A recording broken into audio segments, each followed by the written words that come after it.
कि जो लोग कहते हैं इंक्लूडिंग मी कि हमारे पास ये काम करने का वक्त नहीं है या वक्त नहीं निकल पा रहा है, बहुत कोशिश करने के बाद भी मैं मतलब नहीं, मेरे अंदर इतना स्टेमिना ही नहीं रहता कि मैं 2 घंटे की रील बनाऊं और उसमें से 1 मिनट निकलता है।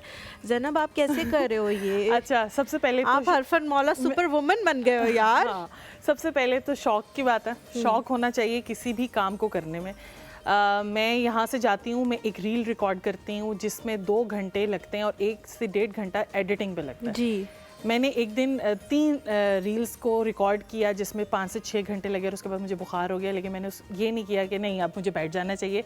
मैंने एडिटिंग बाद में की, लेकिन मैंने काम किया। अगर मैं वो काम अपनी सेहत को लेके छोड़ दूं कि यार मैं बहुत थक रही हूँ, मुझसे नहीं होगा, तो फिर मैं आगे नहीं बढ़ूंगी। जो चीज़ मैं गोल अचीव करना चाह रही हूँ मैं उस तक पहुँच ही नहीं सकती। इससे पहले मैं नहीं वो काम कर रही थी और मुझे ऐसा लग रहा था कि मुझे करना चाहिए, मुझे ये सब आता है, मुझे एडिटिंग आती है, मुझे शॉर्ट्स पता है कि किस तरह से बनाने चाहिए, करने चाहिए। वो आंख है आपके पास जिससे हाँ, आप तो कहते हो कि ये मुझे मैं काम नहीं कर रही क्योंकि मैं मेहनत नहीं कर रही। मुझे इस पे मेहनत अगर मैं डबल कर लूँगी तो शायद आने वाला 6 माह बाद या 1 साल बाद मैं रिलैक्स हो जाऊँगी, मुझे इतना काम नहीं करना पड़ेगा। तो 1 साल में तो आप शौक पैदा करें। मैं गई लाहौर, मैंने हर जगह रुक के अपनी पिक्चर्स और वो नहीं बनाई।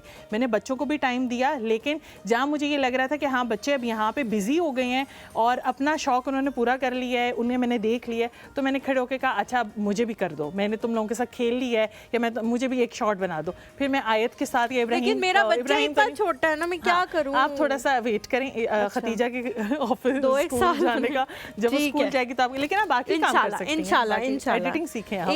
एडिटिंग मुझे थोड़ी बहुत आती है। मेरा आपने सही कहा है कि शौक पैदा करें, शौक पैदा होगा तो सब कुछ आ जाएगा। हम जी अपने thank you so much Zainab, बहुत शुक्रिया। अब अपने गेस्ट की तरफ चलते हैं। आज जिनको हमने दावत दी है, एजुकेशन से उनका ताल्लुक है, ना सिर्फ पाकिस्तान में बल्कि बहरीन में वो बहुत अरसे से एजुकेशन के हवाले से जानी मानी जाती हैं और आर्ट्स की एजुकेशन के हवाले से हमारे बहुत सालों तक ये समझा जाता था कि जिस बच्चे को कुछ नहीं करना आता या जिसके मार्क्स नहीं आते या जो एक सर्टेन पोजीशन पे नहीं आ सकता वो आर्ट्स में जाता है। लेकिन अब लोगों की सोच जो है वो चेंज हो रही है। लोग स्किल्स को बहुत पसंद करते हैं, लोग इन चीज़ों को लेकर अपनी ज़िंदगी में साथ चलना चाहते हैं। उसकी बहुत बड़ी रीज़न टेंशन और डिप्रेशन और स्ट्रेस है।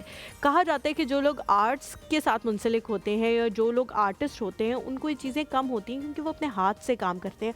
आप जितना अपने हाथ से काम करेंगे, जो काम अपने हाथ से करेंगे, आपका स्ट्रेस रिलीज़ होता है। पता नहीं अल्लाह ताला ने इसके अंदर कोई ऐसी चीज़ रखी है।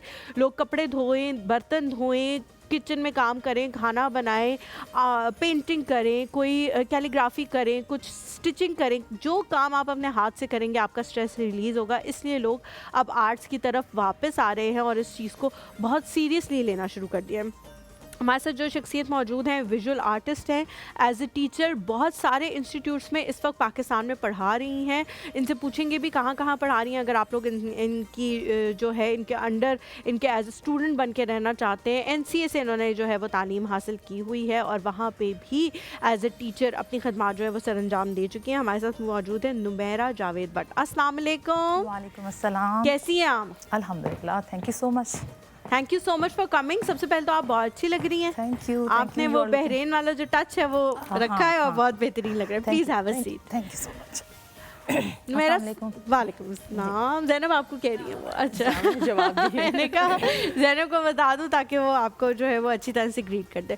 मुझे सबसे पहले तो ये बताएं कि क्या सोचती हैं मेहनत के हवाले से और किस्मत के हवाले से? किस्मत पे कितना बिलीव करती हैं कि मेरी किस्मत बहुत अच्छी है, इसी थोड़ी सी मेहनत भी करूँगी तो कामयाब हो जाऊँगी, या नहीं सोचती हैं कि किस्मत तो अच्छी है लेकिन मेहनत उससे भी ज़्यादा कर रही है ताकि अगर बिलियनियर बनना लिखा है तो मिलियनियर बन के दिखाऊँगी? अच्छा, आप अभी डिस्कशन कर रहे थे तो मैं सोच भी रही थी साथ साथ कि इस कायनात को बनाने वाली जो चीज़ है ना, जो अल्लाह ताला की ज़ात है, ठीक है, सारा कुछ उनके हाथ में है।